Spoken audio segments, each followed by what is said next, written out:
The original ending of Hunter x Hunter has just been uncovered, and in this rejected finale, we were supposed to see Crawler vs. Kurapika, Jing Freaks vs. Silver Zoldyck, and most shockingly of all, Gon vs. Killua. And in each of these matchups, at least one character dies. Alright, so this ending has been a bit of a myth in the Hunter x Hunter fandom for as long as I can remember, decades potentially, but its existence was finally confirmed as a result of a storyboard auction, a lot of which was then posted online by the buyer. And we now know exactly how the original Hunter x Hunter 1999 anime was supposed to end, a series that on its own was a wild ride that covered up to the end of Yorknew City in 62 episodes, and then went on to cover Greed Island in a further 20 episodes released through OVAs. But look, if you're significantly younger than me, then let me explain how anime used to work in the late 90s and early 2000s. Back in the day, right, weekly manga would be picked up extraordinarily quickly once it achieved a modicum of popularity in a magazine. And Hunter x Hunter is a fantastic example of this, very convenient because that's what the video is about. In this video, we're talking about the 1999 anime, and the Hunter x Hunter manga was first published on March 16th, 1998. So the manga was in publication for less than a year before a decision was made to adapt it into an anime that would start airing late the following next year in 1999. Now, to be fair, in this case, Yoshihiro Togashi would have played a huge part in this, I would say, very preemptive decision, primarily because he'd already found established success with Yu Yu Hakusho, which finished airing in 1994. If Hunter x Hunter hadn't come from someone who had already helmed a successful series in both manga and anime form, then I do think they would have waited a bit longer, but not much longer. Take One Piece for example. The manga started in 1997 and it had an anime airing by 1999, and that came from Eiichiro Oda, who at the time was an absolute no-name with no previous track record. And even then, One Piece was rushed into an anime adaptation. Now, the big issue with doing this is how quickly the anime series catches up to the manga material, especially in the case of Hunter x Hunter, because every anime episode is ideally paced at about 3 manga chapters, which is why the 1999 anime has such an extreme amount of filler in it, some of it quite interesting, some of it quite funny, some of it just weird, but the 1999 series was riddled with it because without this filler, it would have blasted past the manga in no time, which back in the day, a lot of series often did. And the solution to this problem wasn't to slow down, it wasn't to take breaks, it wasn't to change publication into, say, a seasonal format. No, the solution was, more often than not, to completely abandon the source material and have the anime go off on its own completely different path and create its own exclusive ending. A great example of this is the original 2003 Full Metal Alchemist anime, which rapidly caught up to its manga source material and deviated off onto its own into an alternate canon and concluded the series in what is, in my opinion, a very haphazard and unsatisfying way. This is the exact same path that the 1999 Hunter x Hunter anime could and very almost did take, and we actually have the storyboards of what was proposed to be the final episode of Hunter x Hunter. This is the original episode 64, which was never made, and it had the extremely difficult task of wrapping up all of Hunter x Hunter in a single episode, which was not written by Togashi, but by the anime staff. This is a moment of grand celebration for fans of fictional hunters, but also for fans of Raid Shadow Legends, who are celebrating 6 whole years of being a game it is that people play. People, including me, to be fair, genuinely love Raid, and I am honored to present you with a birthday gift. After downloading Raid through my link in the description or using the QR code on screen, you'll receive an epic Hero Zargala for free as part of a birthday package with a total value of $60, as well as a ton of other champions that I wish I had started with, such as the legendary Supreme Galek, who can be acquired with the anniversary promo code Supreme6, one of my favorites, Sun Wukong, who can be gained with the code Monkey King, and new favorite Alice the Wanderer is available to all players who log in for 7 days before March 26. This is a limited offer, and I'm quite jealous because Raid sure as crap weren't giving me this stuff when I started playing. And as part of celebrating the 6th anniversary, we have a grand masquerade, bringing Teleria to life like never before, or I think more accurately bringing life to Teleria, as I had been transformed into a Raid champion, the base model of which was Galek, because I like the big green guys. You know, they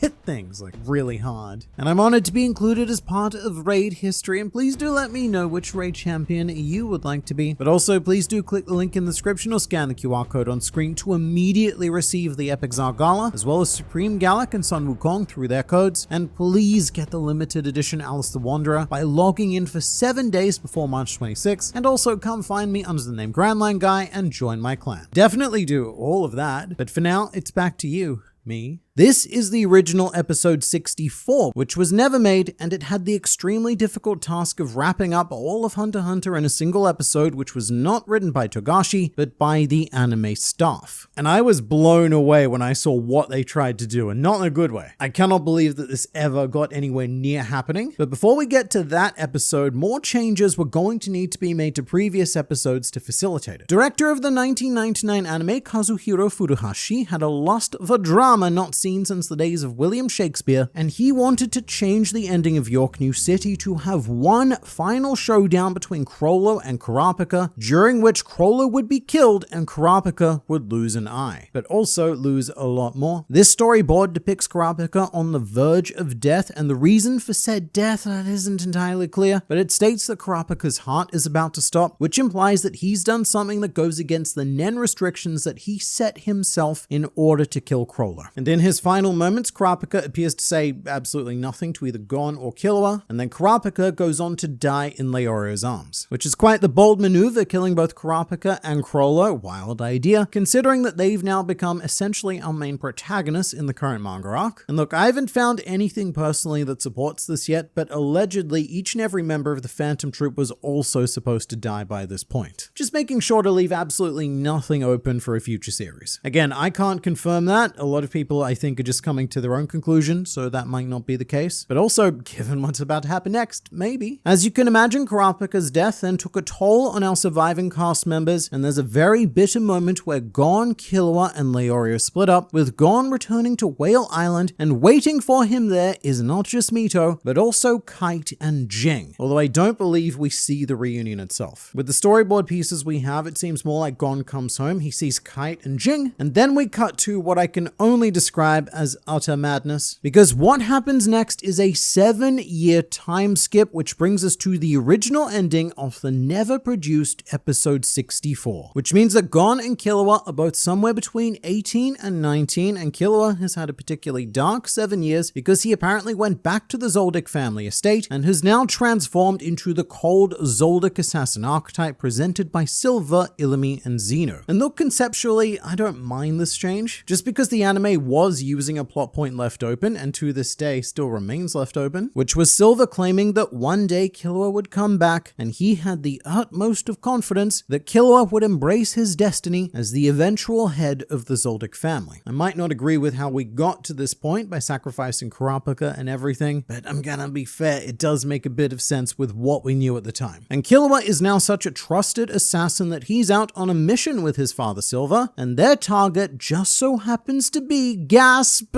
Jing Freaks, who they find in what appears to be some sort of crater forest. What's Jing doing alone in a hole? Dunno, that's his business. But Silver commences to fight battle Jing while Killua, I don't know, I guess watches. He's not involved in this fight at all yet, and this isn't quite the epic battle of the best Nen users in the world that you would expect, because it appears that the outcome occurs off screen and we just see the aftermath of it. And we see it through the first of a series of unrelenting dramatic twists as Gon arrives onto the battlefield just as the fight ends, with Silver Zoldyck being reflected in his right eye and his father Jing being reflected in the left, which is really not good news for Gon because Jing is the one on his knees in a standard pose of defeat. However, twist number the second, for reasons that we can only speculate, Silver Zoldyck then appears to rip out his own heart. One way this could have happened is if the anime made Jing a manipulator and he had Silver do this to himself, or if Jing somehow attacked the heart and Silver removed it to die pure or some kind of crap. I don't know about that. What I do know is that this was probably Jing's doing, because Killua, mate, he gets very upset. And at this point, Jing is exhausted on the floor from his fight battle, so Killua uses this opportunity to launch at him and take revenge for Silver's death. However,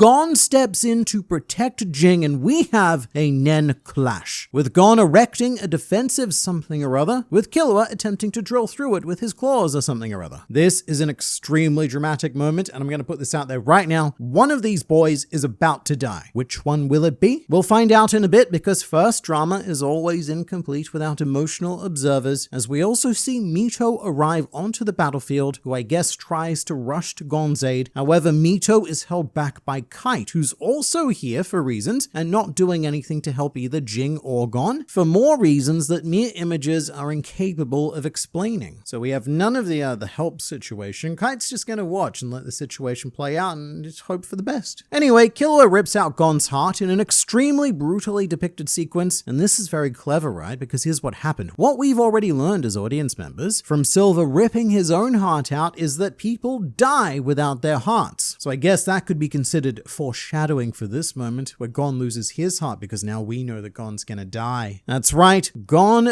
dies, and the final shot of Hunter x Hunter 1999 was Mito watching Gon get his heart ripped out and depart this world. The end. Hold for applause. So obviously the reason why this ending never happened is because of how incredibly awful it was in each and every way. But the ideas behind it are very much in keeping with this specific era of anime during which Hunter x Hunter aired. The 90s was a very somber time for anime. It was very much an era crowned by successful titles like Cowboy Bebop and Neon Genesis Evangelion, among many others that had a pattern of ending on a bittersweet note, if not outright bitter, brutal, and cold. And then as the 2000s went on, anime started to go in a much more optimistic direction. But I can definitely see why the 1999 director was tempted to take Hunter x Hunter down this path, because it was just sort of the established thing that you would do. And this ending is also lacking some of the context set up by the 1999 anime itself. For example, to us, Killua, my darling boy, him growing up to kill Gon is absolutely unthinkable, especially after everything he did during the election arc, which wasn't even close to existing when the anime aired. But the 1999 anime did have a much darker tone overall, and Killua is a prime source of that. The 1999 series portrays him as a lot more edgy and takes away a lot of his childlike joy. So within this series, Killua's future does make slightly more sense, as does Kurapika's death. After he kills Uvagin in the 1999 anime, it's played as if Kurapika has committed a deep sin that he will never be able to recover from, and Kurapika himself is left mentally scarred after the killing, which is not at all like the cold matter-of-fact man he was in the manga and the 2011 anime. So Kurapika's death could be seen as a fair punishment for crossing a moral line that he shouldn't have, or at least that would be the traditional wisdom of shows that have their characters explore the darkness. But it is completely counter to Hunter x Hunter, which is not a world at all bound by morality. There are very few characters who have never crossed a moral line, and almost none who have been punished for doing something that we humans would consider bad. In fact, I'm certain there's more examples of people being rewarded for crossing those lines than we have examples of them being punished. And in terms of Gon's death, the way I see it is that this was an attempt for the anime to artfully conclude his purity, which is also very much amped up in the 1999 series. And to be fair, in the very beginning of Hunter x Hunter, he was that more standard shonen protagonist of purity. So I guess the director of the 1999 series was aiming to have Gon sacrifice himself to save his father with an almost religious level of martyrdom. But I do have questions about why they landed on Gon doing the sacrifice instead of maybe Jing sacrificing himself to save Gon. But I guess the problem there would be that would leave a story to tell. Like, what does Gon do now that his father is dead? Does he go after Killua? Does he have to learn to accept it? What does he do? Don't know. All I know is that we don't have enough time in a single episode to explore that, so killing Gon just seems like the easiest full stop. But the thing I find most satisfactory about this ending is Gon's reunion with Jing. He just goes home and his father's there. I get that finding Jing was the entire premise of the series, and to conclude it, you would need to address it, but this just feels so lazy and unearned. And that might be because of everything that I and we knew that Gon had to go through to find Jing. But this 1999 business, it's very Shakespeare, and I do not mean the good Shakespeare. I mean the Shakespeare that ends with a god descending from the heavens, bringing everyone together and solving all of their problems in a single paragraph, because sometimes even Shakespeare couldn't figure out how to solve all of the problems he created. That's what this is. Tragedy occurs, Gon decides to go home, and everyone's there waiting for him. Mito, Jing, and even Kite. But there is also one extremely important element missing from this ending, and that is anything to do with Hisoka. Now, I have to believe that he was included somewhere in this ending, and we just don't have the storyboards for it because it feels very odd to not have him addressed at all, considering how desperately all of these major characters were being brought together to wrap up everything that was Hunter x Hunter. And this is the only thing that gives a bit of credibility to the idea that the rest of the Phantom Troop died as well in the previous episodes, because Hisoka may very well have been part of that. He may have been cleaned up long before we got to 64. And something else that we should consider here is the idea of money. Because look, killing off the vast majority of your cast traditionally makes it very difficult to produce more anime, which they did with the Greed Island OVAs, so there was probably a business element to not doing this ending as well, so as not to completely cut off any opportunities to adapt adapt further Hunter x Hunter arcs. And to continue being fair to the tone of the ending, I don't know how conceptually different this is going to be to Togashi's desired ending for the manga. Togashi stated that the ending he most wants to do would leave the audience feeling very unsatisfied, but I do have faith that no matter what he wants to do, it would be far, far better executed than this proposed ending. So thankfully, this ending never came into existence, but I am endlessly fascinated by how close it was to happening.